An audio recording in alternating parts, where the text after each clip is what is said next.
Welcome to the Journey of Self-Growth podcast, episode 12. I'm Kite, the host of this event, which was created so myself and others can share a perspective on the concept of it in hopes that one another's insights would be relatable, establishes awareness, and inspires listeners to adopt and maintain such behavior. The definition of self-growth is a process of developing new skills, attitudes, actions, or reactions that can have a beneficial impact on your life and increases your overall well-being. Tonight, I'm joined by a friend of mine. His name is Micheal Norelli. Hello, Micheal. How are you? Hello, hi Kite. Good to see you. Thank you. It's good to see you too. Um, what can you tell me about yourself? Right in. Excellent.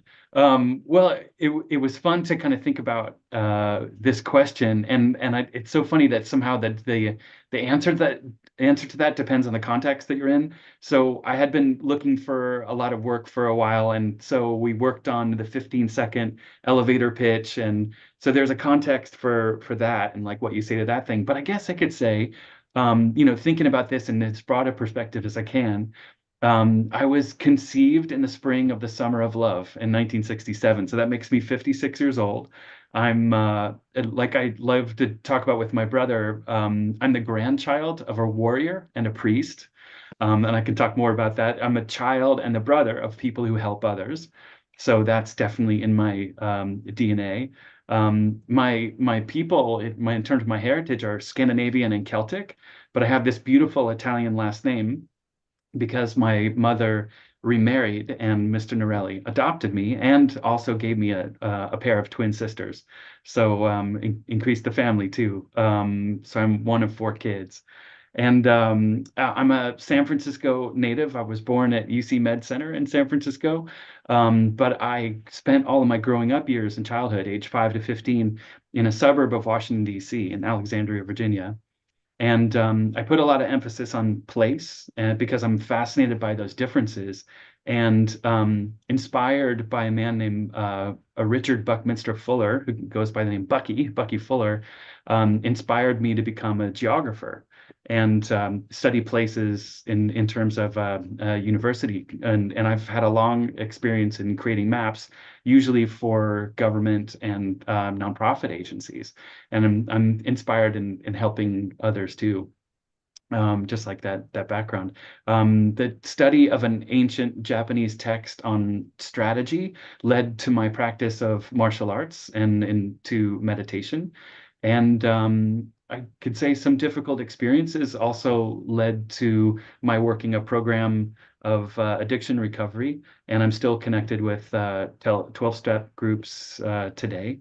I love to make art, to dance, and to sing, and I did a ton of theater as a kid. And I care for elders and pets. And my favorite trip ever was to Tanzania in East Africa. And I love astronomy, science fiction, and comedy, especially the Thrilling Adventure Hour, a great podcast. Wow, that was if I could if I were to choose one word to describe you, I would say dynamic. I've got a lot of different pulled in different directions. You know, it's funny. I don't know if you know the game Dungeons and Dragons, the role-playing game. It was really big when I was a kid, and rolling the dice and playing characters and stuff. The characters I was picked would always be dual characters, like like the warrior priest thing. It's like the idea of swinging the sword around, but then also casting spells. It's really interesting that in my life I've had these two kind of bifurcations, even including two different martial arts styles that I train, these two different fathers that I have in my background, in terms of my growing up and my family life. This interest in technology and map making and computers and all that kind of stuff, but then all of the art and stuff on the other side too. So it's one of those things that as I look back on my life, I kind of see these two kind of separations, always this kind of sense of duality, which Mhm. wasn't really clear as I was going through it. Wow, all interesting stuff, and I'm going to probably inquire more about what you stated. Absolutely. Um, But before I do that, what would be your perspective on the concept of self-growth? Yeah. Well, it's interesting. A lot of things came up when you asked me that question earlier, and well, of course, it seems like there are kind of different aspects to self-growth in terms of, you know, going through hard experiences will necessarily um, cause growth to happen. I mean, in one of these meditation sessions, this guy, Goenka, was asked, I love doing the meditation, but my knees get really cramped up, and what do I do about the pain? And in his very beautiful Indian accented, very deep voice, he said, "There is no pain, or there is no gain without pain." It's Mm, funny that this meditation master would kind of reference this popular phrase or whatever. But anyway, the point, I guess, was, or I think what's true in my own experience is that going through difficult experiences leads to growth. You get better at dealing with those similar kind of situations. It also kind of builds up resilience so that you're able to handle and address difficulties as they happen later on in life because you've had experience with this particular one, or you know um, experiencing some growth through that process of meeting adversity. But also, and I think this is more to the point of what we're doing here, is that self-growth can be something that you choose and choose to dive into. This idea of the 9 different types of intelligences really makes that really clear. It's fun to think about myself in terms of those things, but also know that you can develop something if you feel like you're not very good at it. Um, but there's also kind of a dark side to self-growth. If I don't know, maybe that's not the right phrase, but this, especially in my own life, as growing up with a little bit of family dysfunction, there was this sense of always trying to be better. Like somehow the idea of not being good enough kind of coming up from those experiences, and that leading to a sense that I've got to work much harder to be an acceptable person.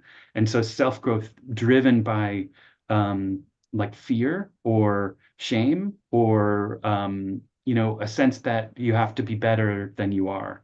And so, sometimes that some of my self-growth was driven by that. So it's interesting to sort of think about that there's a sense where you can pick and choose the growth that you want to make and go after something very explicitly. Sometimes the reason for that might be driven by, a sense of shame that of not being good enough. And then also sometimes that self-growth happens whether you like it or not, because, life happens, life shows up, and you end up going through things that cause you to have to grow in order to survive. Could acts of fear, which you said inspired your self-growth, in general be dangerous? Oh, absolutely. I mean, a fear coming from, well, I guess, could it be dangerous? Yes, I think so, because, one of the 12-step programs I do is ACA, the Adult Children of Alcoholics and Dysfunctional Families. And, a lot of people in those meetings, like me, are like me in the sense that they may have interpreted a message of not being good enough from their family dynamics, and, end up doing a lot of crazy things in order to get love and attention and connected and the rest of it. So I think, that sense of self-growth, if it's driven by a sort of a negative emotion, can lead you to do things that you might not otherwise do if you didn't have that impetus.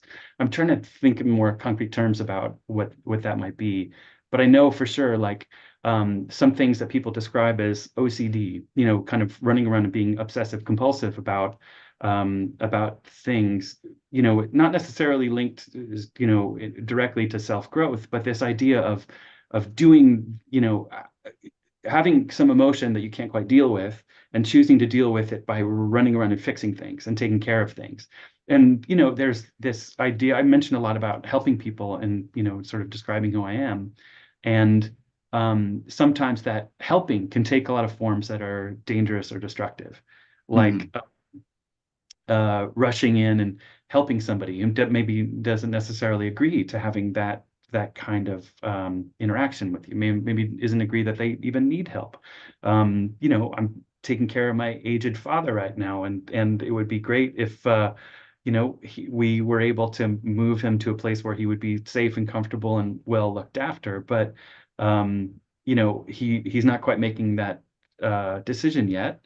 And I sometimes I find myself kind of running myself ragged, trying to make sure that his living situation is squared away and everything is super safe and clean and taken care of and the rest of it. And I get a little spun up and I get anxious and I feel like, oh no, I've got to do more. I can't rest. There's more to do, that kind of thing. So I think in a self-growth context, it it it might, driven by that kind of anxiousness, might lead you into places where you end up doing yourself some kind of harm.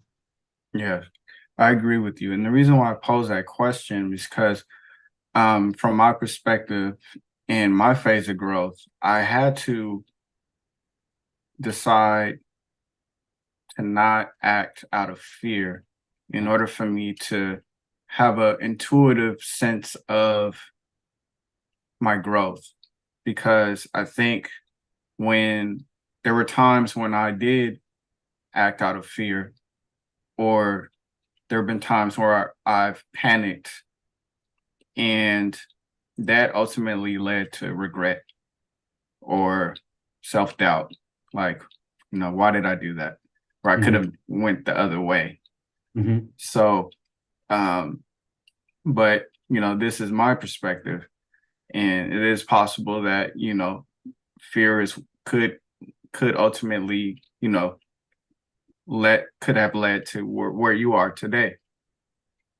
So I am curious to know, um, what would be an example of when fear resulted in your growth? The first thing I thought of was watching my brother and his friends skateboard. I mean, it was interesting making that move from Washington, D.C. when I was 15 years old. My brother was 13. And, both of us got really interested in this Japanese strategy thing and martial arts and stuff. But he took a big interest in skateboarding. And, that idea of standing on the edge of like the bowl where people are jumping in with their skateboards and thinking, could I do that? And I'm not really sure. And a lot of times I would make the choice not to do that because it was too scary. I was afraid of getting hurt and all the rest of it. So I never developed the habit of skateboarding like my brother does now. He's nearly as old as I am, and he's still riding his skateboard around. And I just sometimes it's really interesting that, we had these different tracks as we grew and stuff. But your question was about fear leading to self-growth. Um, there's a little bit in the martial arts experience where I felt like unless I was training really well, I might get injured.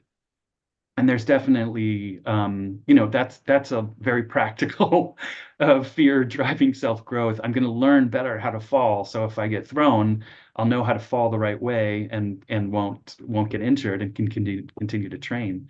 Mhm. Um, but maybe there's a deeper answer. I guess through um, I see some of the experience that I had that led me to addiction recovery as sort of maladaptive traits, like things that I learned how to do that weren't really aligned with who I really am or the way that life is. Mhm. And fear can sometimes, fear of causing, rifts in a social situation or disconnecting from people who I love and care about. That fear might lead to making a decision to say, all right, well, I'm gonna, you know, give up and go to a 12-step program where they really encourage that kind of surrender that will lead to, a redevelopment of yourself, a kind of a growth in that way. So I think I can see how fear of bad consequences might lead to self-growth, and or the decision to kind of undertake some new learning to try to grow out of that Okay. situation. Yes. And I wanted to ask you also, in those times when you acted out of fear, Yeah. in retrospect, was there an alternative path that you could have taken that would have also resulted in your growth? Hmm. Hmm. So maybe less of like fear of consequences than an actual fearful moment. And I'm trying to think of a good example. Made a different decision that still led to some self-growth. Um, Gosh, I can't really think of anything. Um, guess I'm thinking too, a lot of reactions that I have to fear are to close up and to, to disconnect and to stay armored, to kind of like hold up this shield to escape from whatever seems fearful, because I feel like I might experience pain. So, armor up that way. And it's funny, I was just even thinking about the Tanzania trip. I'm really struggling for a good illustrative example of this, but I don't really have one. So I That's, guess, uh, I mean, there is no expectation for you to have an answer at the moment. I mean, this is all great question. intuitive. Yeah.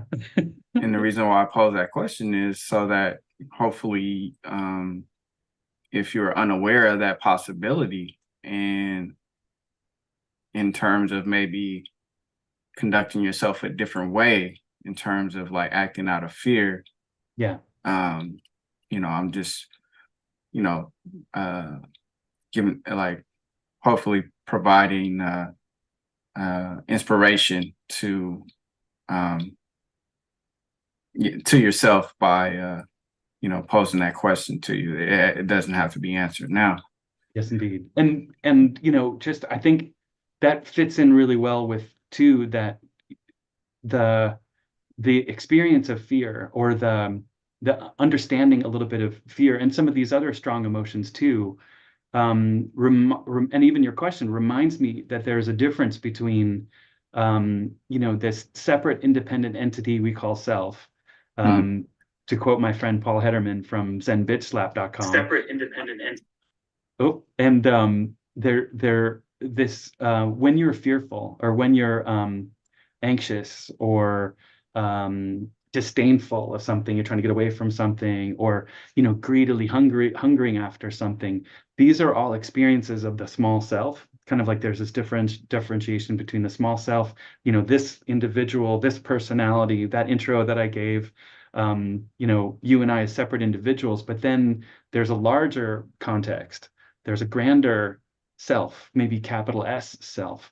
I mean, you could call it God or being or life or whatever it is, but they all have capital letters, that kind of sense, mhm, where I've been spending more time kind of considering this, or just looking at it in my own life, that sometimes when I get really armored up and fearful and small, that's mhm, the self claiming the experience that all of this is, this experience that includes both of these things, the big self and the little self. But the little self becomes dominant and everything gets dark. mhm, And that's why your quote is so fantastic, that you know the when sometimes when you see everything is dark, what you might be forgetting is that you yourself are the light. mhm, You yourself are that capital S self. And a lot of the difficulties and troubles can be rooted in this idea of a separate independent entity that's disconnected from everything and everybody, and just needs to protect itself and reify itself all the time, always reestablish, no, I'm this person and I have this and these are my truths and what I believe in, and this is what my future and my past are. All of those things are considerations of the small self. mhm, And sometimes you can get a brand new perspective, at the very least, if not a relief from the difficulties that that small self experiences, by remembering, oh, that's not me. That's just the small self. Jabba, Mm. Jabba, making its noise and, shouting in your ear, all of these things. But the truth of life is that, we are here in the present moment and we're all connected to each other and all of life. And sometimes the reminder of that is enough to kind of shake loose the dedication to the difficulty, to the difficult emotions that are coming up, like fear and anxiety and the rest of it.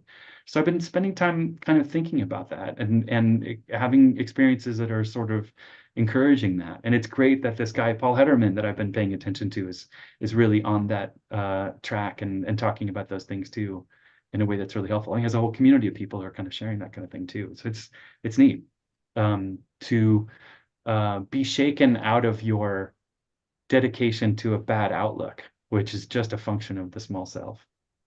Yeah, I like that metaphor, small self versus big self. Mm, Um, I think from my perspective, we do have the option to um, conjure or create ideas in our heads, oftentimes, uh, which are predictive, trying to predict what may happen next, right. so that we can function in this world.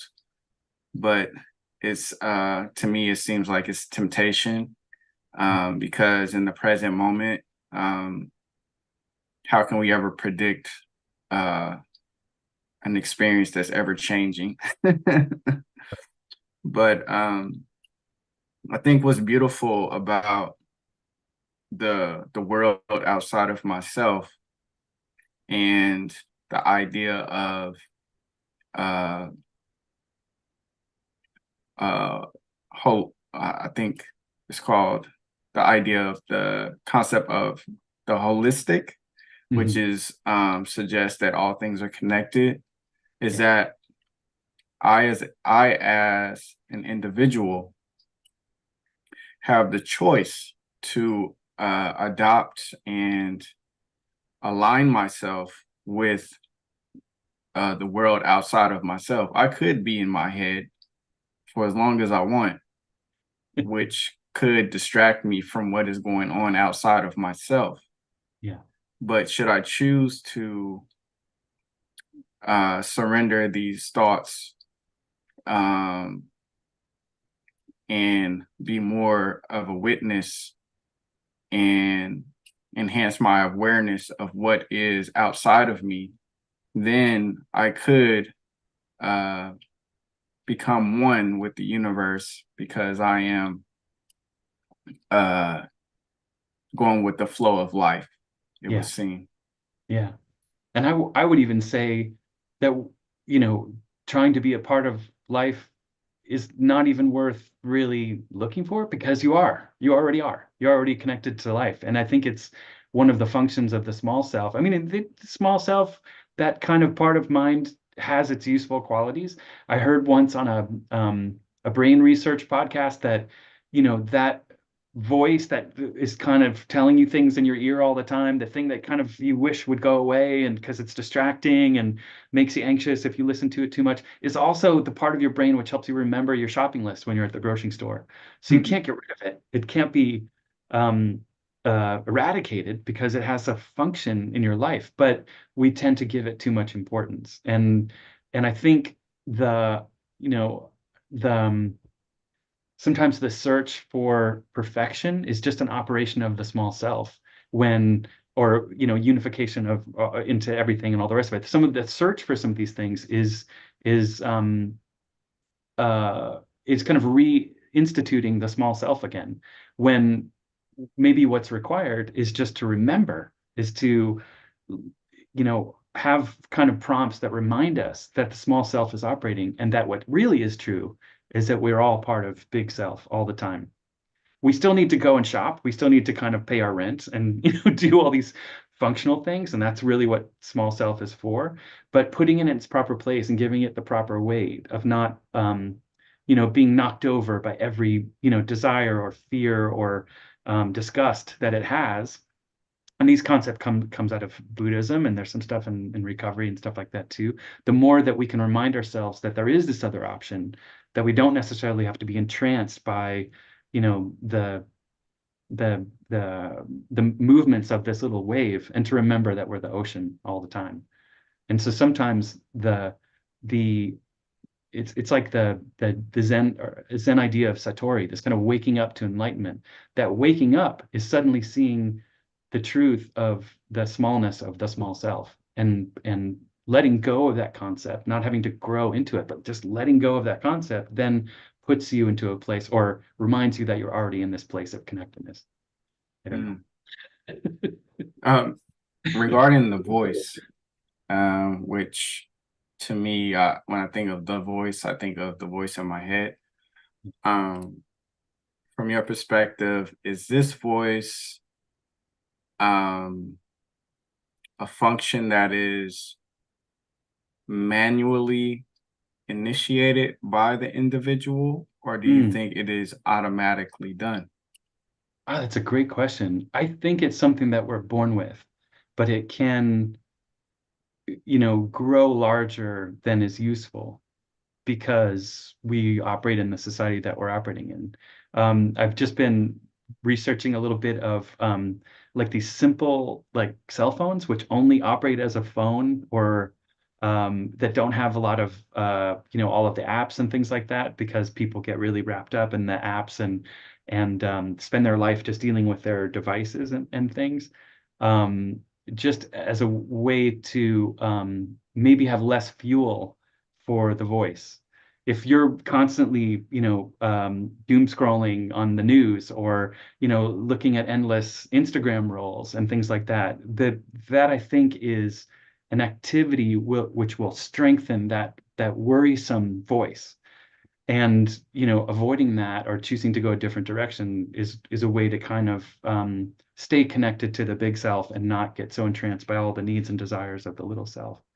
So I think that we're born with it, but it also can grow outsized by the way we live.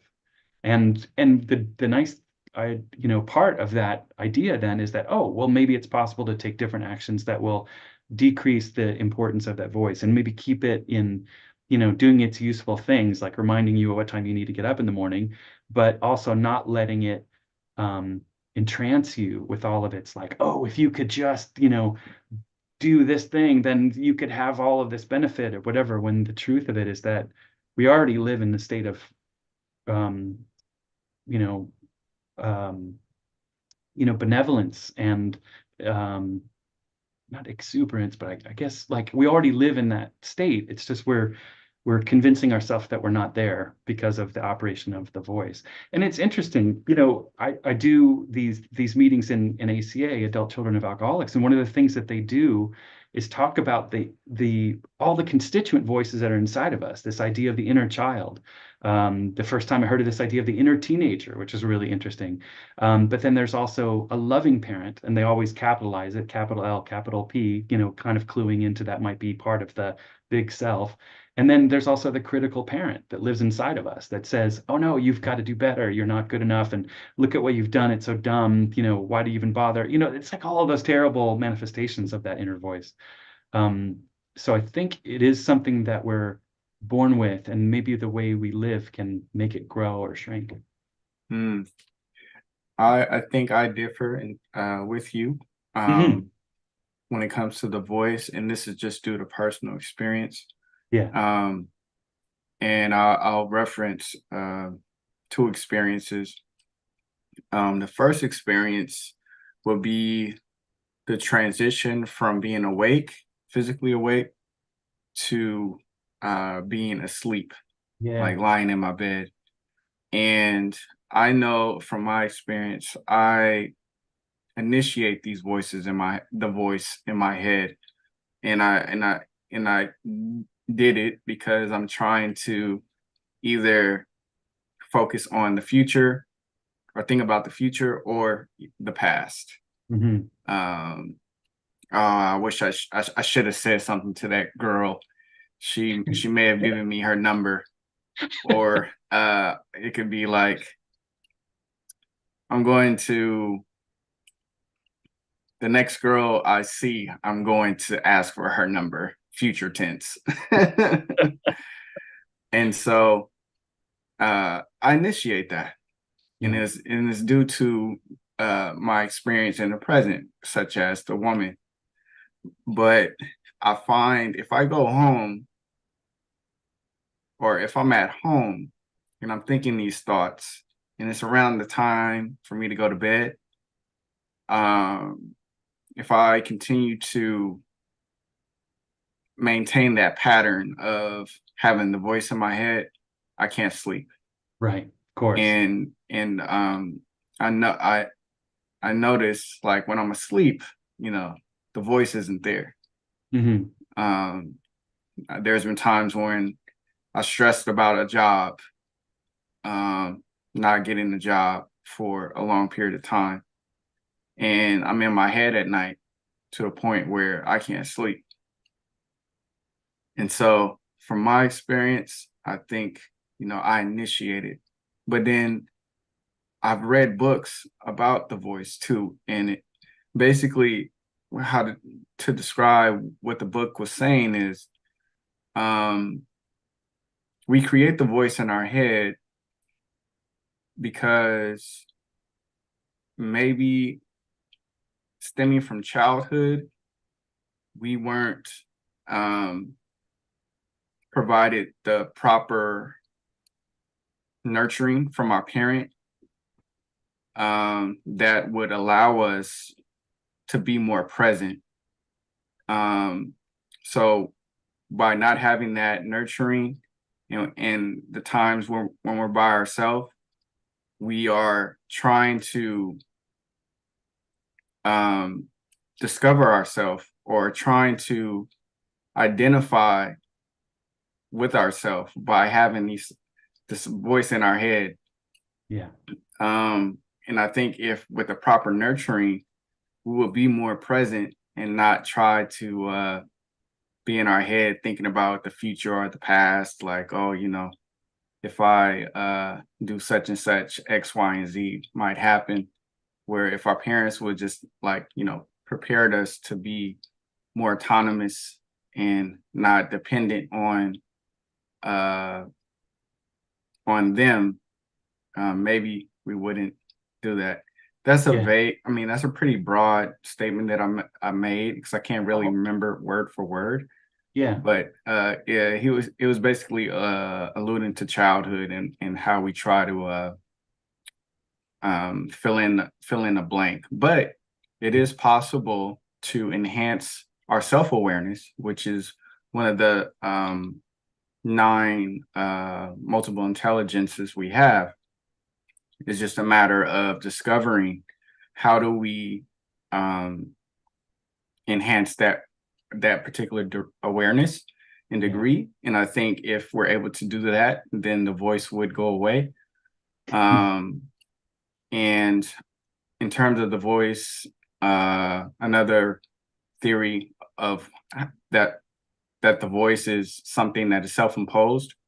I Hmm. think about how I'm able to speak Spanish conversationally, and the times when I'm in my head, the sentences that I make in my head generally are in English.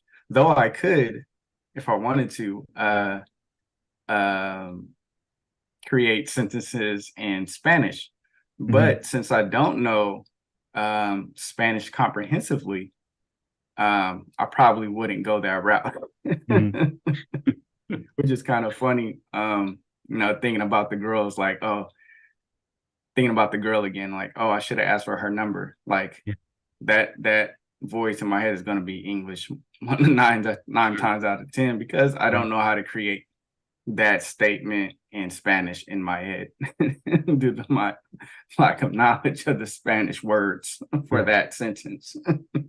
I spent a couple of months in France when I graduated high school, and I Hmm. think I had one dream that was in French, but it was still just it was still just language and communication, but it almost like didn't matter what form it took.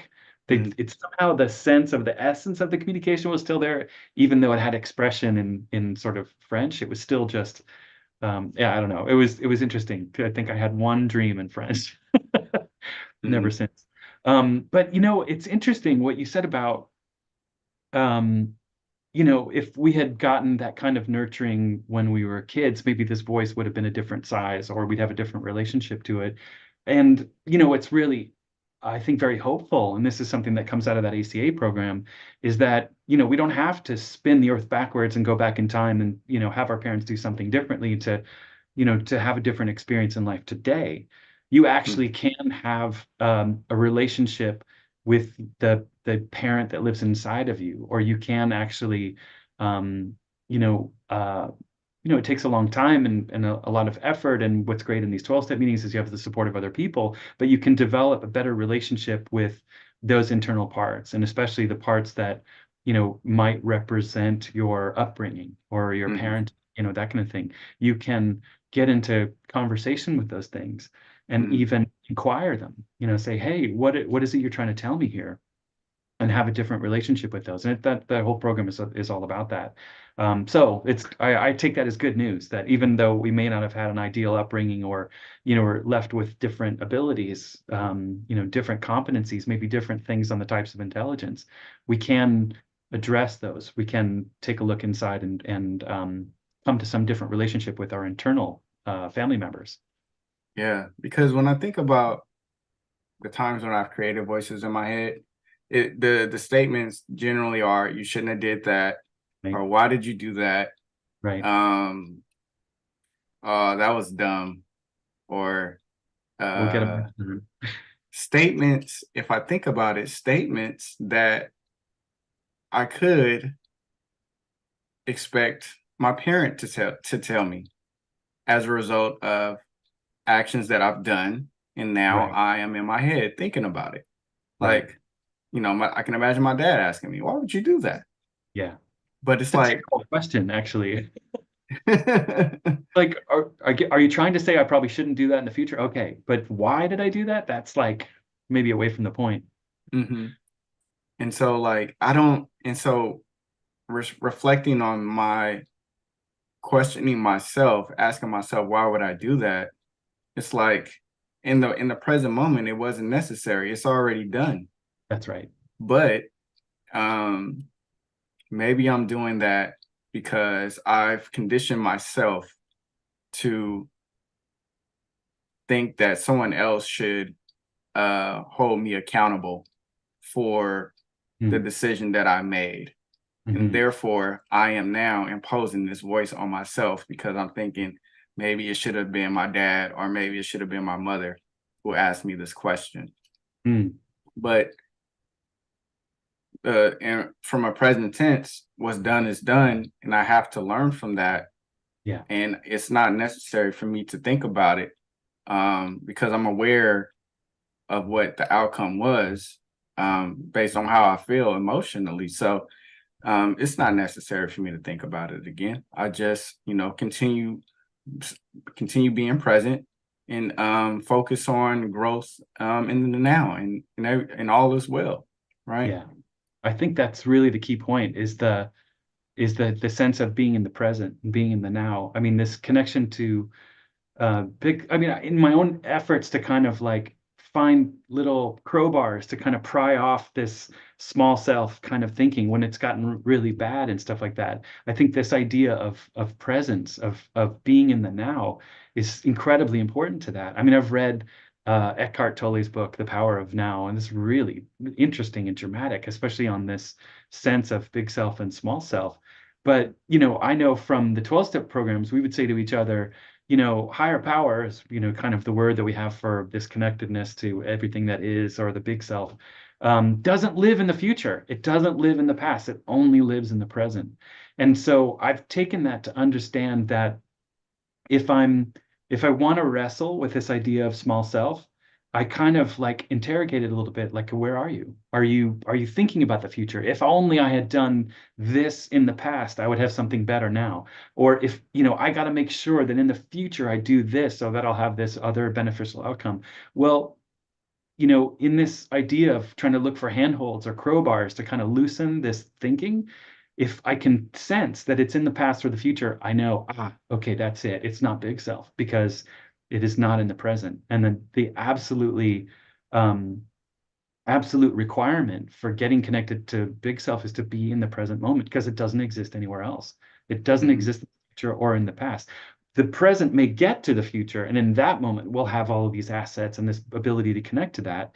But if I'm thinking too much about the past or the future, that's an indication to me that I may not be centered. I may not be um, accessing all the faculties that I could because I'm thinking inside of this little box, this Yeah. little aspect of small self. Yes, I agree with you. I want to transition to asking you more about your professional career, Hmm. particularly with the map designs and your what's the proper word? Your fascination with Buckminster Fuller, Yeah. who is an architectural designer. For those who are unaware, Yeah. I would say that I would theorize that Buckminster Fuller would, in context to the multiple intelligence theory, have a enhanced spatial intelligence, I'd say so. which would describe the ability to have a sense of awareness of space, Mhm. um, so that one could design within that realm, architecture or art. Um, what what inspired you to want to create maps? Mm. There's so many good answers to this question, so many threads. I'll try to limit it so I don't like overuse our time. But I met Buck and his friends call him Bucky. He asks other people to call him Bucky. Um, so I met Bucky when he was traveling through Washington, D.C. At the time that my mom was working at St. John's Church, which is the very cute little yellow church across Lafayette Square from the White House, which has gotten, infamous for being the place where, um, you know, former President Trump, when he cleared the protesters out of Lafayette Square and walked across with all of his generals to the church and held up his Bible upside down. That was my church, this place. So at the time, my mom was working on adult education series for people to attend after they attended services on Sunday afternoons, and she was in competition with a young priest there who got Margaret Mead to come and speak to that group. So she thought, oh, okay, what can I do? I'll get Bucky Fuller, who was really famous at the time. And sure enough, she called him, and he answered his own phone because he never believed in proselytizers or promoters. He would just always do his own work. He would travel the world just based on his invitations, not like, kind of push himself out there. Um, but anyway, met him when I was a little kid. Didn't have too much interaction with him in the moment that I met him, but I have a very vivid memory of his physical presence. But came to understand in years after that how incredible this guy was. And particularly, I started picking up a lot of his work when I was doing a bunch of theater and had just done. I was a character in Hamlet, and I was at a school where a lot of people who graduated from our program, we went on to Juilliard and professional careers and all of this kind of stuff. So there was this moment where I felt like I was on the edge of making a decision that would affect the rest of my life. Do I become an actor and do all this thing? My interest in Buddhism had started around that time, and I started thinking, got exposed to this idea of no self and, maybe propping up your personality with all of this actorish kind of stuff maybe wasn't exactly what I wanted to do. And so I had some questions about what I was kind of going into next. And at the time, I was reading a bunch of books by Bucky, and then in like this would have been 1985 or so. We were a few years away from the fall of the Soviet Union, and Bucky was the only adult that I heard from who was talking about a future, a possible beneficial future for the planet that didn't involve a nuclear exchange with the Soviets, which, Mhm. I had been concerned about since I was a little kid. I did, nuclear war drills in my elementary school in Washington, D.C. And, that not many people these days remember that during that time we were very afraid of the Soviets. And so Bucky offered a very clear message of hope. He talked about if we can turn our, lives away from weaponry and go toward livingry, we can use all of this technical prowess to enhance the life of everybody beyond the, take care of 100% of people's needs without an ecological offense or, taking anything away from anyone. A very pie in the sky, techno utopian future, but I was into it. I thought that was really awesome. And, I decided not to continue as an actor and, transferred from the school I was at to go to San Francisco State and picked up the course catalog and flipped through it and thought, what would Bucky teach or what would he learn if he had this, SFSU, campus directory in his hand? And I found classes in urban studies and in geography. And of course there were classes in architecture, but that wasn't so much very interesting to me. But this idea of geography, about thinking of the world as a whole system, was very attractive. And especially because when I was a really little kid, there was a show on TV called Big Blue Marble, which was a show put on or developed by Children's Public Television, the big production companies that did that in the early 70s when they were all trying that out, the years of Mr. Rogers and all that kind of stuff.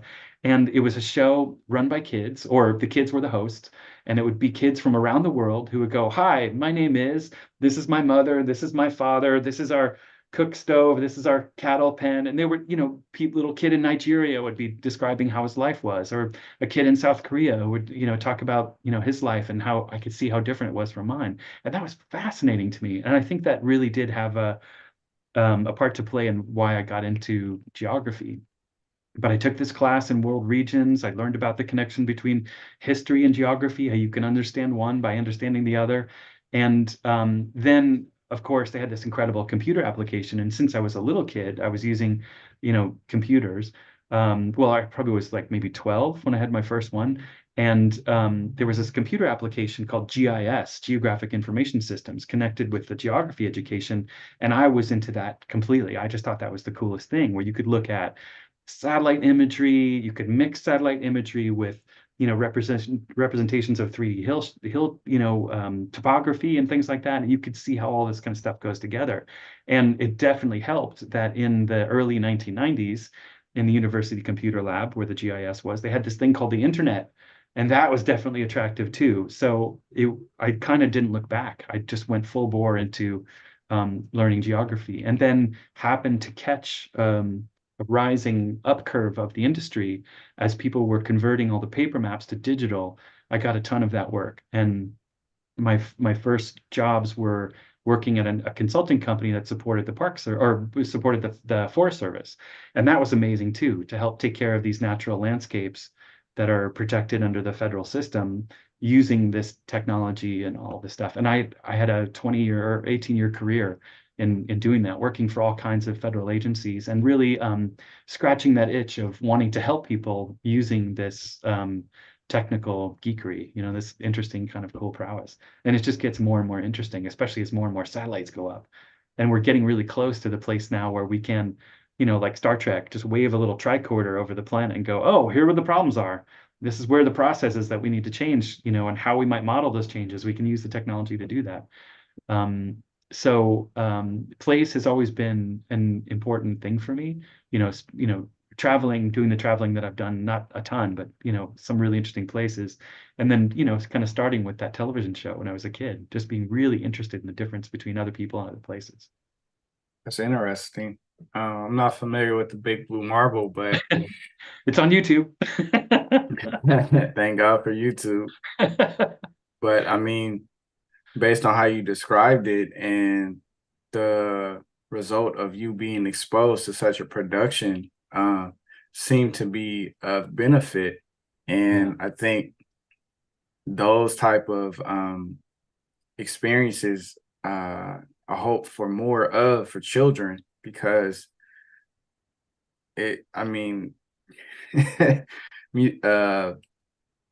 television nowadays could go either way. And I just think hopefully production companies realize the benefit and resource that would result in making quality products such as the Big Blue Marble. And I think you exemplify that. So that's pretty interesting. What would be an example as you were working in that industry making maps that gave you a sense of pleasure as you were a witness to the result of your product? Oh my gosh, what a great question. My favorite job, the one I worked the longest at, was at the Golden Gate National Parks Conservancy, a nonprofit, which was really interesting to kind of be a part of, but a nonprofit that supports the federal National Park Service. So it's like a private organization, or a member organization that supports a government organization. It's really interesting, and there aren't too many examples of that, but they're fantastic. The examples that do exist, because it's really a great way to take care of a place, is to have these two agencies kind of looking after it. And of course, the office was in Fort Mason, so you've got that beautiful view of the bay and the Golden Gate Bridge and Alcatraz and all of the Marin headlands and stuff. So it was just fantastic to go there on a daily basis, and just a physical level, just to see that beautiful place there. But I had tons of gratitude for that job, because um, the messaging of the organizations is that we are protecting America's heritage. There was a decision that was made in the 70s to create the GGNRA, the Golden Gate National Recreation Area, out of what used to be former military bases. And there was a Mhm. moment that might have gone very differently, but there were people who really believed in, the benefits of open space and protecting these natural places, and, took efforts to fight that fight to make it happen. And now, these days, the Park Service and the Parks Conservancy, along with the Presidio Trust, which is the other organization of the three that help maintain parts of the GGNRA, um, that's a trust that we've been given, that we are responsible for keeping this legacy intact, so that future generations can benefit from that. And that was really very inspiring to kind of just sit and simmer in that juice, just thinking like, all right, well, the things that I do today, small self problems of getting through the day and the rest of it, but it's taking a step back, you can see what we're doing is preserving this beautiful place for generations to come, and it's very important work. So that was great. That was really fun. And um, you know, especially in that work, it's graphic communication. Making a map is basically like making a piece of art. You're communicating some kind of message, but with the map, it's trying to represent, things that are on the ground, or a process or a flow that's happening through this landscape. And the joy of making a map where you do all of the research, you do all of the data munging, you kind of like develop all of this information, and then you give it expression through this map, using all the tricks that graphic designers know, but resulting in that thing where, it inspired the person who started the National Geographic organization to say that, maps are man's greatest epic poem. Sorry for the gender normative word there, but the idea is that this is an epic poem. You can look at a map and tell where you're going, and describe to yourself how you got from this place to this place by drawing your finger across that map. And if I can make a map based on all of this data that I've been developing using all those technical processes, and show somebody a picture that makes them go, oh, I get it. I understand. We have to, plant more, native vegetation in this area because it's kind of decreasing, or we have to put the trail here to reduce the erosion down the hillside. If I can create a graphic that makes people understand, that it becomes a focus for the conversation, that I've done a good job.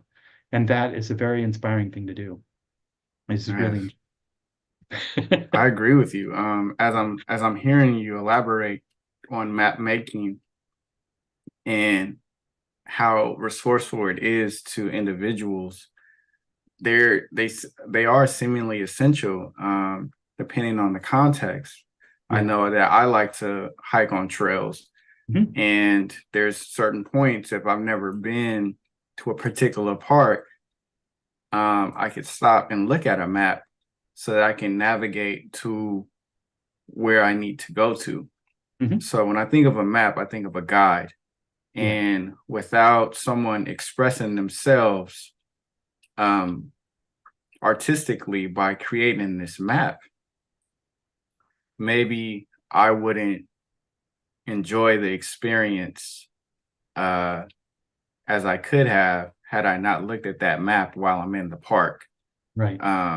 So the map in the park is it enhances the experience for me. Hmm. And I think going back to parenting, I think um, parents can be like a map for a child or a guide for a child, Hmm. um, so that we can navigate life as individuals, but providing us with that guidance to help us to be individuals and autonomous um, would be greatly appreciated. Yeah. So yeah, I like the thinking about maps and parenting, and I appreciate your efforts in terms of making those maps, and I can imagine the fulfillment of knowing that by creating a map, which potentially millions of people could utilize for Hmm. decades, could be quite gratifying. Absolutely.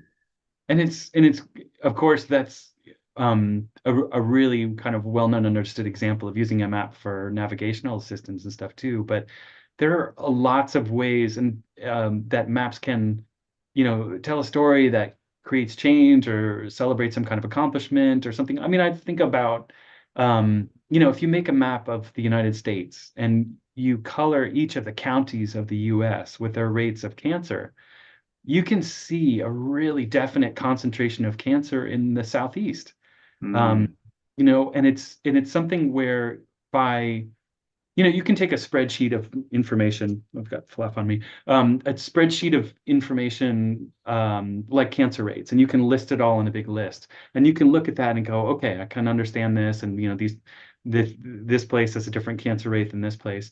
But you don't get what you get from a map, which is adding the extra dimension of space. Then you can see like where things are concentrated, where things are diffuse and spread out. This idea of where is a whole extra, dimension of knowledge that you wouldn't have if you looked at it in just a list. And doing things like showing the rates of cancer, you can then ask them questions. Well, why is this? And what can we do to change this? mhm, And what does this mean? There was a geography professor I had who always talked about TGT, TGT, TGT. It was like his shorthand for saying things go together.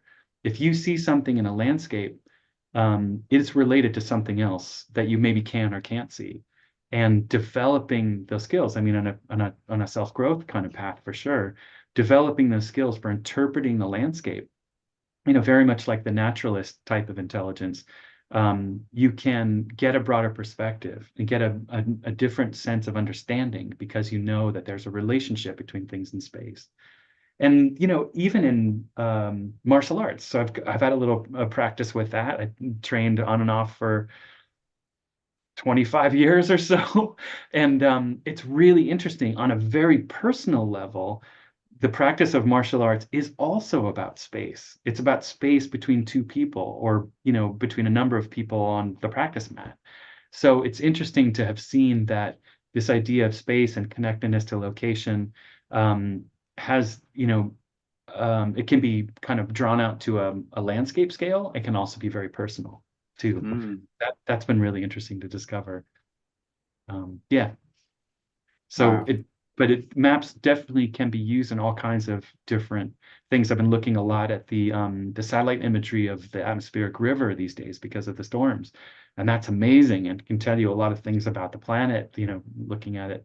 Um, what else? What else? What else? One of the things that I've been doing, because I've been training a little bit as a software developer, I actually use some of those skills to create a map that you can have on your phone that will show you where all the in-person ACA meetings are. And it's been strangely successful. Who knew that, there was such a desire for people who didn't necessarily want to look at the website and find a meeting, in a list or whatever. They just want to go, I'm here, where are the nearby meetings? And then, the app that I created actually shows you that. And Wow. it's been the most successful thing I've ever created. People are coming up to me and go, "Oh, you're the guy who made that thing." It's been really fun to know, on a personal pride level of having created something cool, but also, you know, making it more possible for people to get to meetings that they want to go to using this application. So, What's the name of that? oh, it doesn't really have a name. It's just the ACA meeting map. Um, the web address is bit.ly/ all in lowercase ACA meeting map. So you Hmm. can see this, and it'll show you, if you look at it on Thursday, it'll show you all the Thursday meetings, that kind of thing. But you can switch and look at different days. It's just something that I'm still developing, so it's not really, finished work yet. But I guess maybe that's true of any kind of um, endeavor like this. It's always in development. But yeah, it doesn't really have a name, just the map of local meetings. Wow, I admire your ambitiousness to initiate creating an app Yeah, for uh definitely had a personal desire, but it's been wonderful to see how many other people have that same personal desire. I mean, honestly, when I think of services and products, if they're not done uh initially as a personal out of personal desire, then how much would others appreciate it? Because it seems like if it's not based off of personal preference to a degree, how can how can I as an individual enjoy what I'm Yeah, doing? Um, that's just my opinion. it's really true. And, kind of being a neophyte in the software development, training, the word that I always got was that, if you want to learn how to do programming, have a, problem that you want to solve, or, a puzzle to kind of work out, have it be something that interests you and drives you forward. If you have this idea in your mind of creating something, um, it'll drag you through the process of having to learn step by step the different things to implement that. And also, the software developers talk about the pit of despair, where you start out your interest and ability, start out sort of like a mid-level. Oh, I want to make a thing. And then you go to the process of working it out. And it's really difficult. And you meet struggles and, setbacks and stuff. And so you drop your interest level drops, and you're in the pit of despair. And the software developers say you need to do anything that you can to push that curve up again, to get out of that pit of despair. And sometimes just having a problem to solve or a personal need sometimes is strong enough to get you to continue to go, to keep having curious ideas about how to fix the problems that you have, so you can manifest this software application. So it's interesting that even software developers know about um, getting sort of beset by too many obstacles that you don't continue and you want to quit. But if you have, a problem that you want to solve and it's really inspiring to you, it'll drag you through that pit and get you to the other side. Wow, that's inspirational messaging, and hopefully other people can relate to that. So, I want to go back to a statement that you had said earlier in terms of Buckminster Fuller and how you had transitioned from acting to map making. mhm, And I think you had said, you met Buckminster Fuller. yeah. You willfully started reading books on him. The information was intriguing to you, and as a result, you decided to change career paths. Mhm, I mentioned this because earlier in the podcast, you had said that you couldn't offhand recall a time when mm, fear wasn't a factor mm. for your growth. And it would seem to me that when you made that transition, it was not based in fear. Would you agree with that statement? Absolutely. I mean, I think there was a little bit of fear about, I don't want to end up like these other adult actors that I met who seem to Mm, be really self-involved and a little bit surfacey and not very fun to talk to. And I just don't want to end up like that. So maybe there was a tiny bit of fear of, if I continue in this path, I'll be moving away from, the ideas that I'm kind of getting exposed to in Buddhism, those kind of things, feeling like it wasn't exactly who I necessarily was.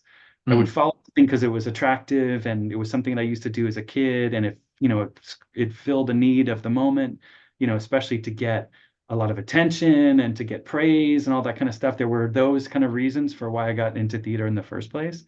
mm, And so there was maybe a little bit of fear, but definitely it was more about um, interest and inspiration and wanting to see how far I could go with this thing that seemed really interesting to me.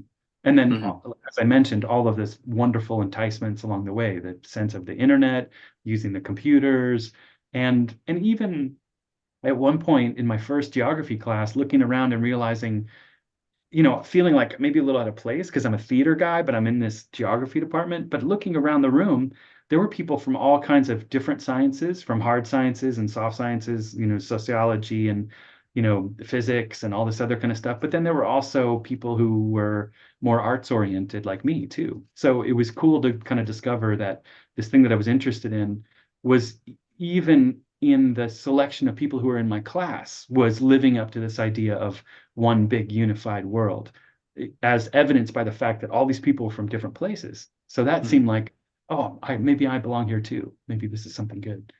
But yeah, Yeah. I think it was less of a fear-based decision, more about inspiration and getting really excited about, um, you know, find following up on this thing that was um, was answering something deep inside. Hmm. And I want to say like I think or theorize the opposite or the alternative to acting out of fear would be acting out of intuition. And I Hmm. use an example of breathing where I actually had like a nightmare once. And then in the nightmare, uh, there was someone who just like they maybe had turned around and based on how they appeared, um, I was just like so frightened that I couldn't breathe. Mm. But I use that example because sometimes when I think about the youth, particularly like those of African American heritage, who, for cultural or trendy reasons like to wear black hoodies and walk down the street. Some people, if they see them walking down the street, they may conjure idea like, oh, this person has a black hoodie and they're gonna probably rob me. So let me walk across the street Yeah. versus simply being aware um, of the individual. They're not, they don't seem uh, angry. They're giving me eye contact. Um, they don't have any weapons on them from what I can see. So let me continue walking on down the street on the same side as them. And without even having to think about it, I have it. I want to get somewhere. It's on this side of the street. I'm going to walk. And, if I get close enough, if I feel comfortable, I might even say hello to the individual. All intuitive acts where I think um, creating ideas in my head of, oh, what if, are thinking about the future, are trying to predict the future, can like disrupt your breathing. Um, and when I think of breathing, I think of an intuitive act. To I don't have to think in my head, breathe in, breathe out. It's intuitive. Right.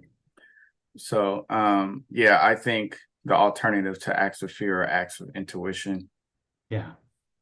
Um, This is really an important concept too, because I think it's one of those things where, I mean, in this effort to kind of understand the difference between the small self and the big self, that is definitely quality of big self is intuition, like a knowledge that transcends, um, maybe your own thinking to something mhm, that kind of naturally manifests. This is such an important concept that Bucky himself wrote a book called intuition. He named a boat Intuition.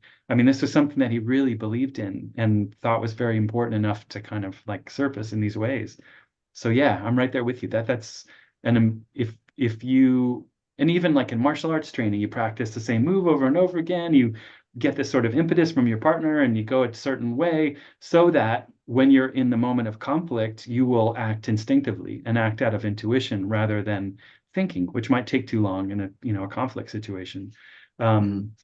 So I've seen some really interesting examples of that sense of intuition in life too. And even this idea of breathing, it was really interesting to discover in meditation that the reason that, all of the people who've developed meditation over the many centuries use breath as a focus is because it has that quality of being intuitive, something that your body will naturally do even if you're unconscious, and also is something that you can take over with your thinking. So you can force yourself to breathe differently, but if you don't think about it, it just kind of happens naturally. And people who were looking at this sort of the space between conscious thought and unconscious thought, or conscious thought and the big self, or something else, below the present reality, they were using breath as the gateway between those two worlds. Kind of interesting. I would like to transition on to the next section of the podcast, which is called Interpreting Expression. And to describe that to the listeners and viewers, I like to discover questions or statements from individuals that I think could be contextual to self-growth. And I'll read it so the guest on the show can listen to it. And I would like to share not only my perspective on how I interpret the expression, but also like to get the perspective of of the guest as well, so that hopefully we can relate to the expression. And if it is relatable, we can hopefully adopt it into our own lives, which we could use as a resource for our self-growth. So today's expression is a statement, and it says, if everything around seems dark, look again, you may be the light. Micheal, how would you interpret that statement, and how relatable is it to yourself? Yeah, well, it's definitely relatable, and I think it goes right into what we were saying to earlier too, about this small self, big self kind of thing. Saint Francis of Assisi once said, "What we are looking for is what's looking. What we are looking for is what's looking." It's sort of this sense that if we're constantly trying to seek something, trying to seek enlightenment or connection to God, or even some modes of self-expression, it's like the essential quality of what we're actually looking outward for is actually us. The sense of enlightenment or connection to all things.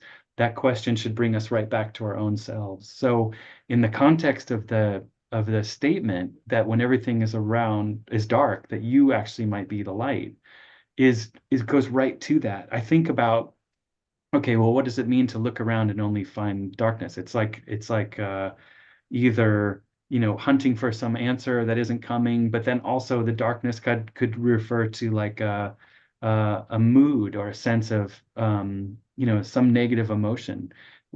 Certainly there have been times in my life where I've been really depressed and everything seems really dark, kind of the world loses its color, food loses its flavor, all of that kind of thing, where everything seems really dark. But in the midst of that, if I'm beset by all of those small self negative ideas, I might be convinced that I'm in a dark place, when what's true and what has always been true is that I am connected to everything. I am, a little shard of all of the light that lives in existence. All of those things that we can say about big self, even if it's kind of ineffable and isn't very definable. But and I think that this is something that I try to do more when I'm in a position where I feel super confused or emotionally overwrought, or having some kind of negative experience. Sometimes it's helpful just for a second to remember, oh, I'm not that. What's really true is that this is just an expression of this kind of outward manifestation of myself. But what's really true inside is that I am connected to all things, and I am, a being of light, right? It's really easy to kind of drop into a lot of frou-frou language about this, but I think it's actually true, is that even in the darkest places, we are still ourselves. We are still life. We are still life with a capital L. And sometimes that can be enough. That can be a trigger, or a crowbar to kind of get underneath the negative thoughts and get to a place where it's right. Okay, I remember now, and maybe I can relax a little bit. And when I'm relaxed, more information will come in easily. Because I think that darkness is often a function of trying too hard to squeeze something and to get something out of life, and to kind of like fulfill some desire that the small self has. And if we can let go and relax a little bit, then we can tap into intuition, or we can tap into, where am I right now? We can reconnect to breath, use that as a way to connect to our bigger selves. So it's such a great quote, and it goes right to the heart of all the stuff that we've been talking about. Mhm. I agree with you, and I relate to what you're saying. And I think how I relate to that too is ultimately the darkness. I interpret the darkness as the unknown, Mm-hmm. which could be the mysterious aspects of life, which I do not have an answer to. And it seems like it is a constant vibration as we are existing in the present moment. And I think, though life outside of myself, and maybe including myself, is mysterious, I shouldn't become I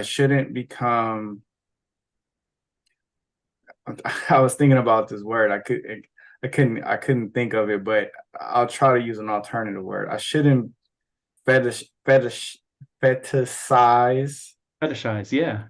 fetishize about the unknown, which Yes. I can do. Right. I can spend I can spend the rest of the night thinking about the chicken or what came first, the chicken or the egg. I could do that right now. But will it benefit my self-growth?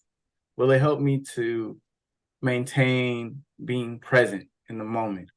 Right. I don't think so. It would be distractive, because in the present, I am having a conversation with a friend of mine and building a relationship through expressing myself versus being in my head.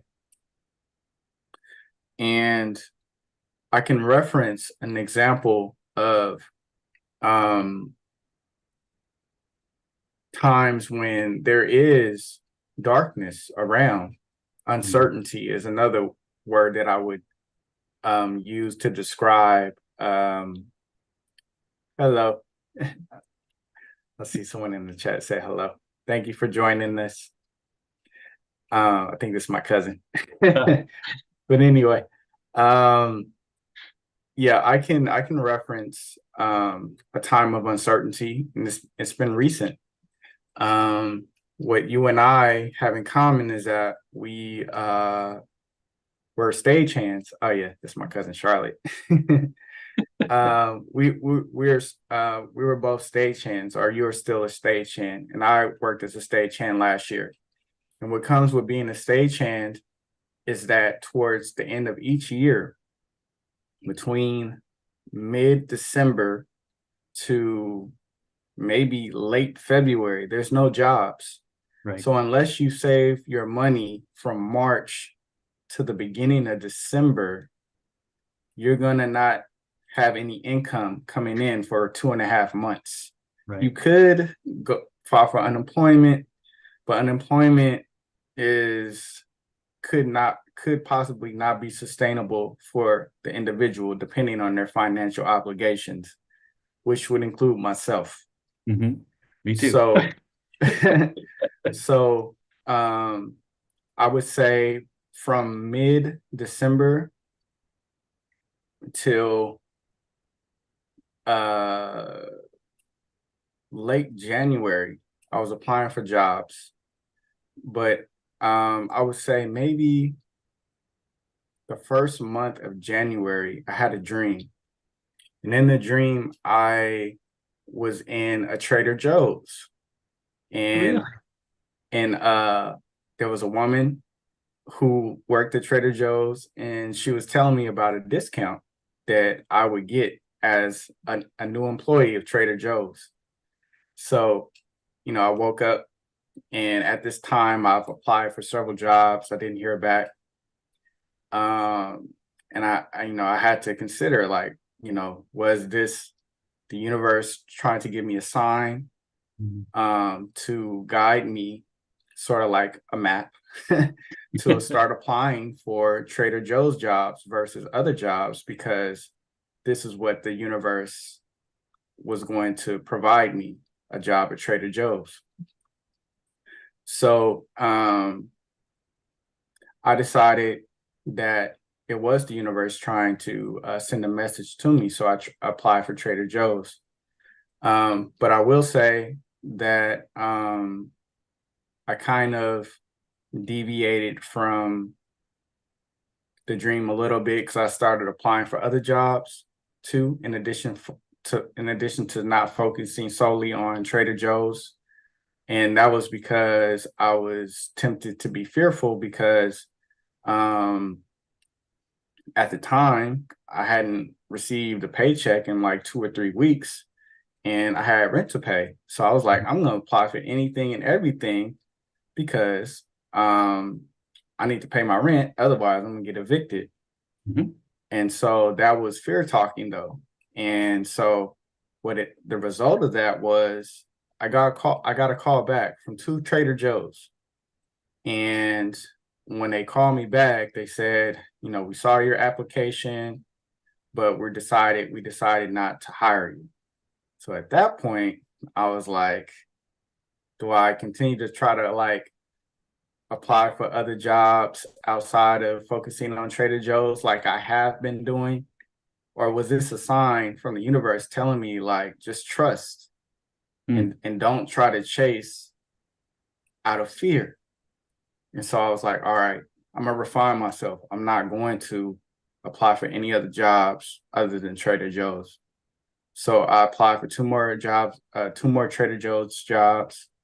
I got a call back from the Trader Joe's in the city of Pinole. And surprisingly, I got hired. And so I think the aspect of the statement, well, I'm going to read the statement again. If everything around seems dark, look again, you may be the light.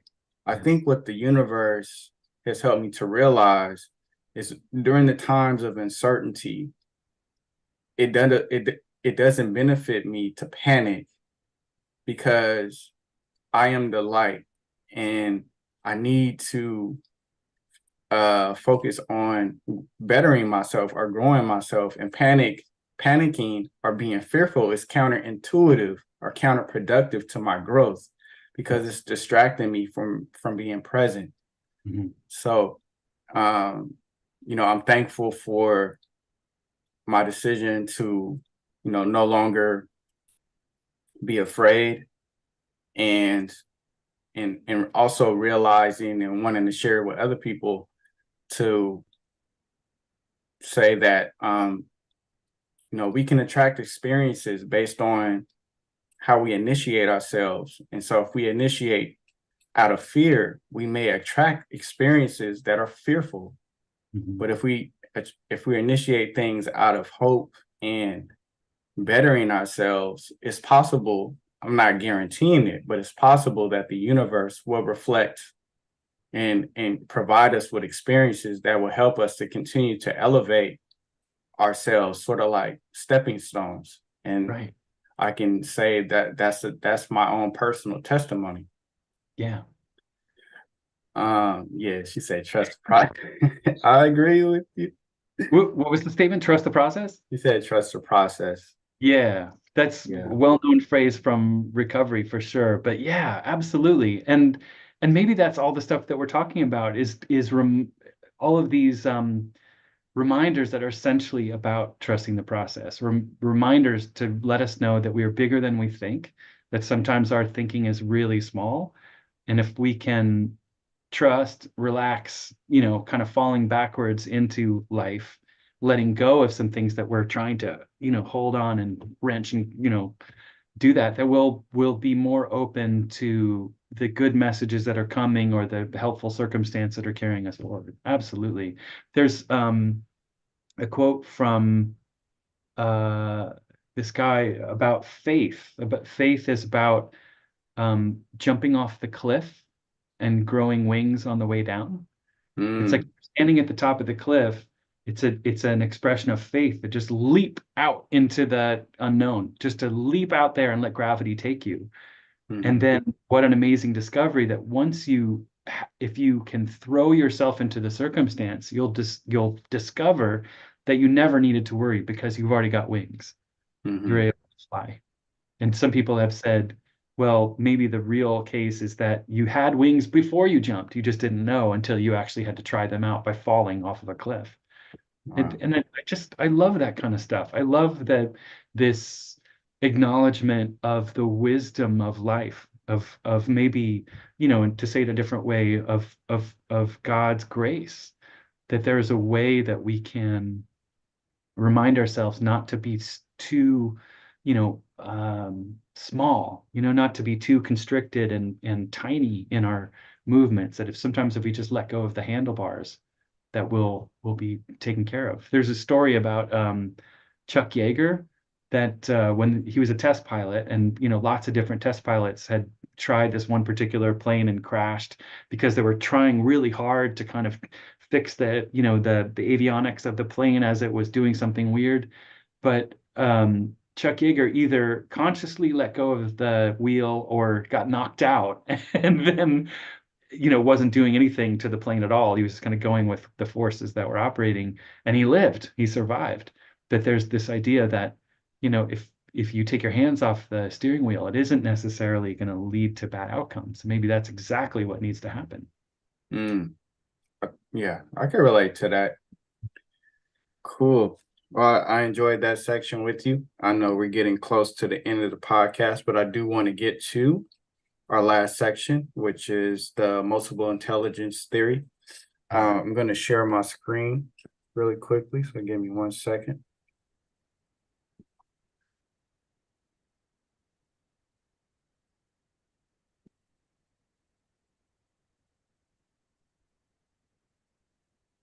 Cool. So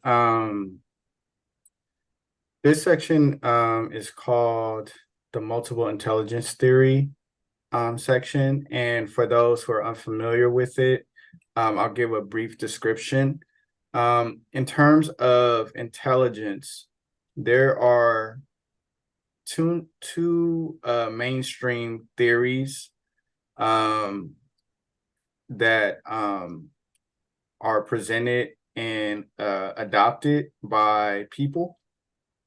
But of the most popular one suggests we as individuals possess 3 main intelligences, and these 3 main intelligences are the reason why we are tested towards the end of our high school years, and depending on how well we test, we are then able to be accepted at colleges. So those three main intelligences would be scientific or naturalist, mathematical or logical, and then linguistic, such as writing. And so this theory also suggests if your intelligence, if you have high degrees of intelligence in these three sections, then you are overall like a good person or an intellectual person. But there's an alternative theory that suggests that we have more than three intelligences. And this, who is it, theorist? Trying to see it. Okay. Is that Mark Vital? No, the theorist who presents the multiple intelligence theory, his name is Howard Gardner. And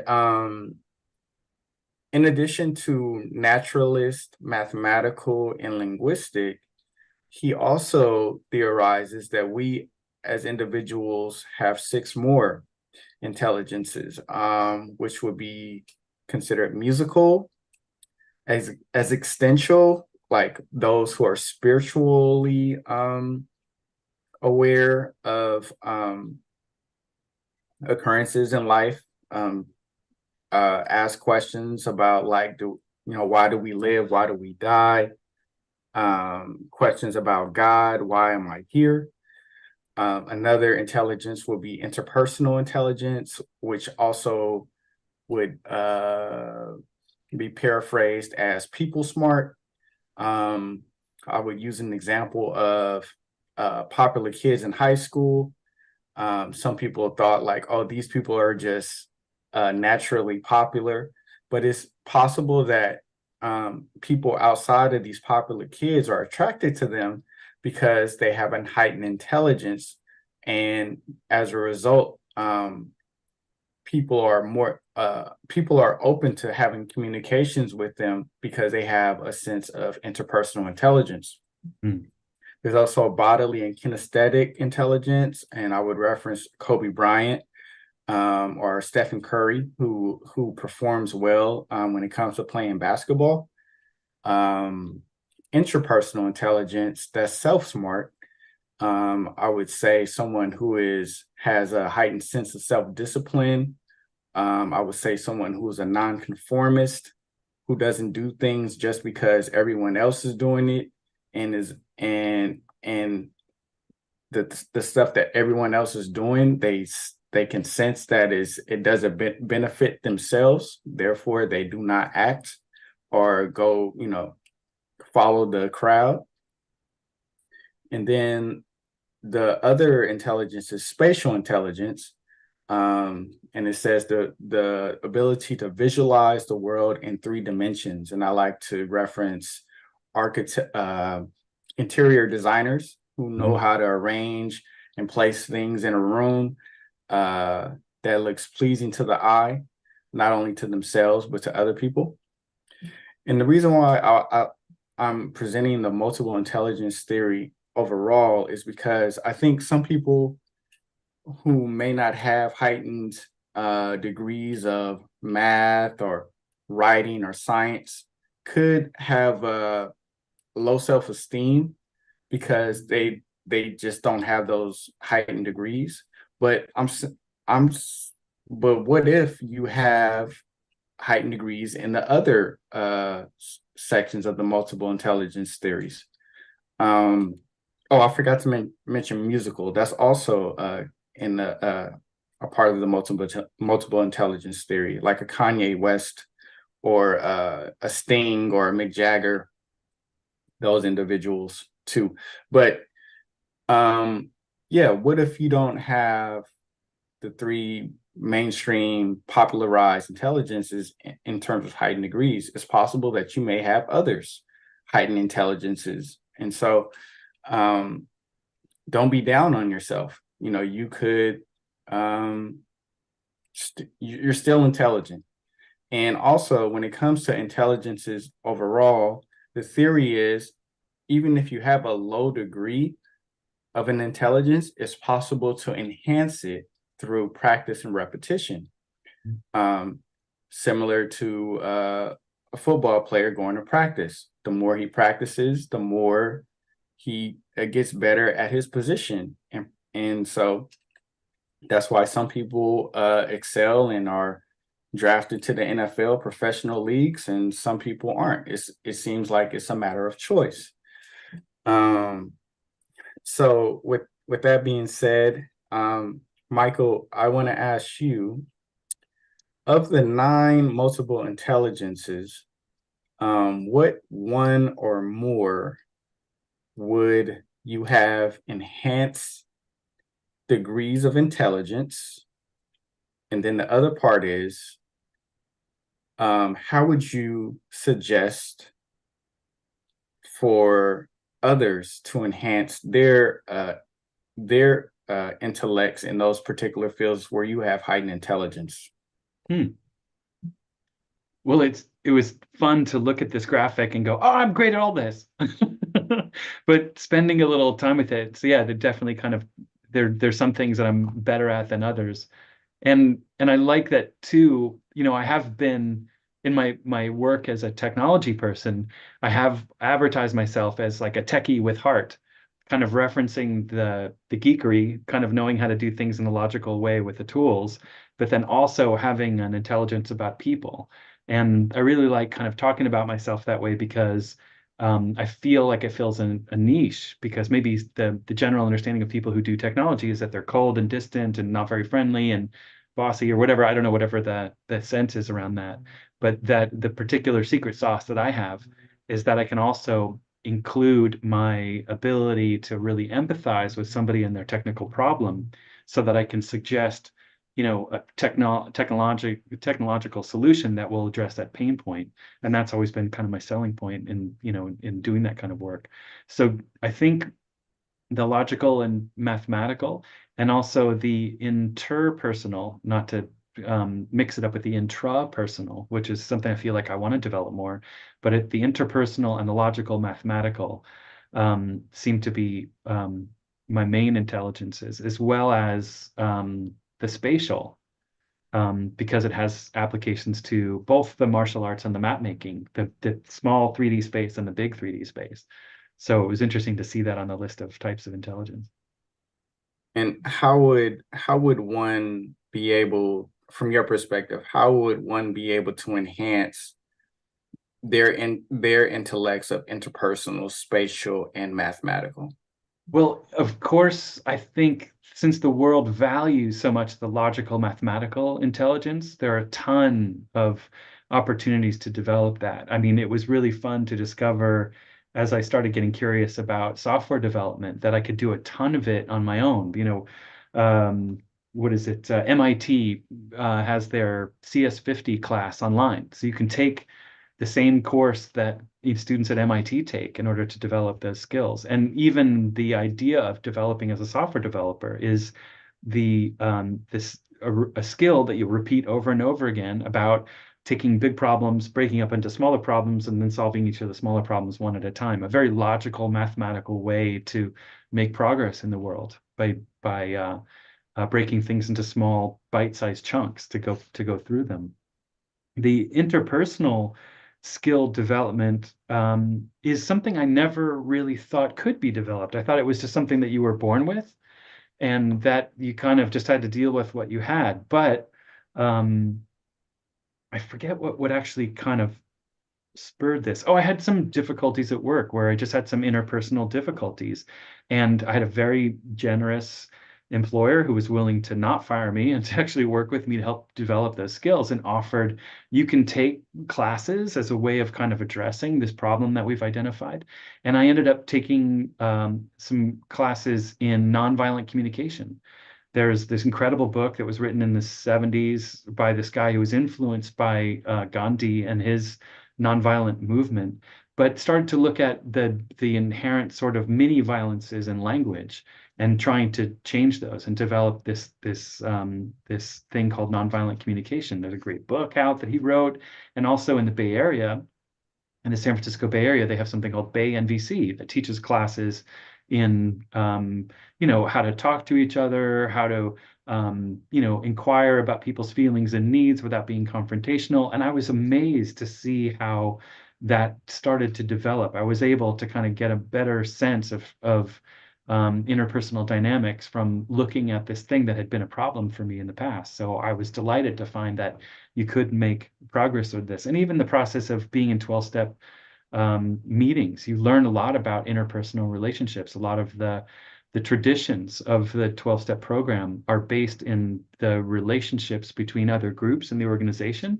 but then also interpersonal relations with people individually.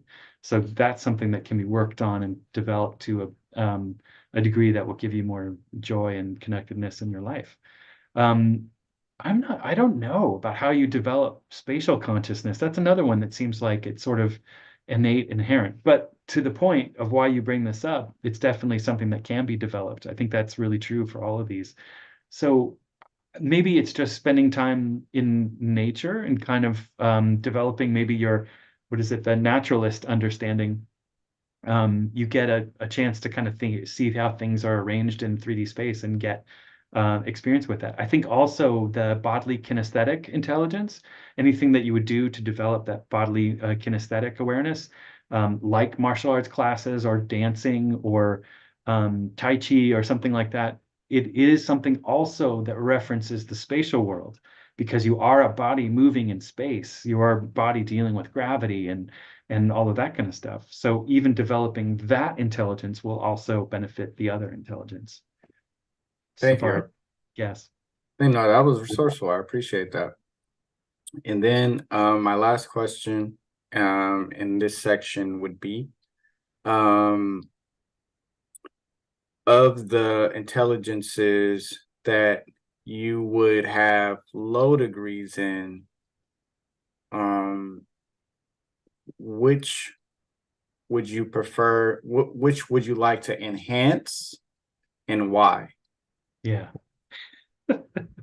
Well, it was amazing to have worked at the Parks Conservancy because I was doing this geekery, this technical stuff, but I'm around a whole bunch of people who have really, really, really high naturalist understanding. They are really conversant. There was this one woman that I worked with who was sort of like a witch in the best sense. She could walk through a landscape and go, oh, there's a this. There's a this kind of plant. There's a that kind of plant. Oh, that plant over there can be used for medicine. Oh, that plant over there can be done this. And she was just walking through a natural landscape as if she was walking through a library. And it was amazing. It was amazing to kind of understand that people had that awareness. It represented so much connectedness to the world and maybe even to ancient understanding of the planet that maybe we're losing a little bit of as time goes on. So that was really awesome. And I'd love to develop more of that. And there was nothing like working in a naturalist organization, an organization focused on that naturalist intelligence to remind me that, oh, maybe I have a little deficiency as compared to some of these other people that I could work to develop.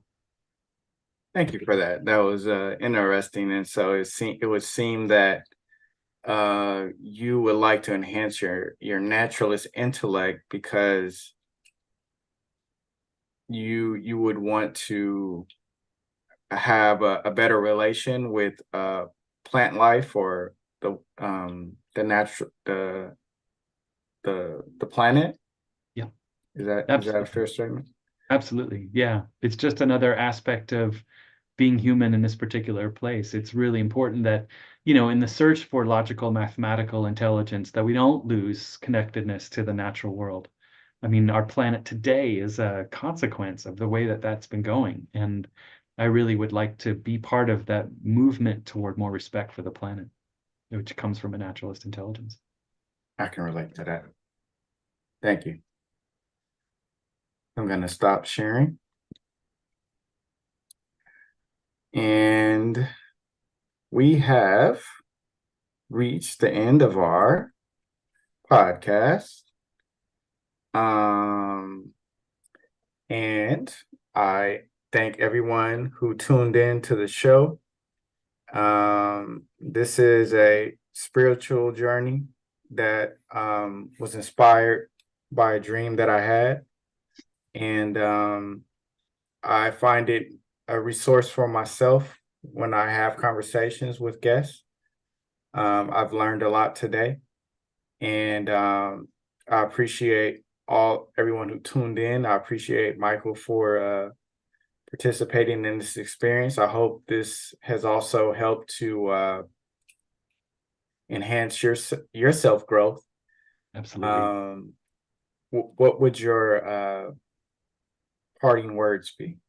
Well, I'm so grateful. I'm so grateful that this intuition or life has thrown you into my world of acquaintances. I'm so grateful for the help that you gave me in my first days as a stagehand, and the continuing conversations that we've been having that have been so inspirational. You know, from hearing you talk about this, I think there might need to be a new intelligence added to the nine. I think maybe dream intelligence has been something that has been really key in your life. It's amazing to hear that this is an inspiration from a dream, and just like your new job was an inspiration from a dream too. That's really awesome. But I'm very grateful for having this opportunity. I really appreciate it, Kite. Thank you. You're welcome. With that being said, this concludes the Journey of Self Growth podcast episode 12. And if you are interested in being a future guest, you are welcome and invited to do so. You can reach out to me on Instagram. My handle is listed in my window, virtual window below. Is at kite.music. And you can also, what else you could do? Or you can leave a comment in the YouTube with your contact information, such as an Instagram or email, and I can reach out to you. But yes, I hope everyone will enjoy the rest of the evening. I appreciate you. Good night.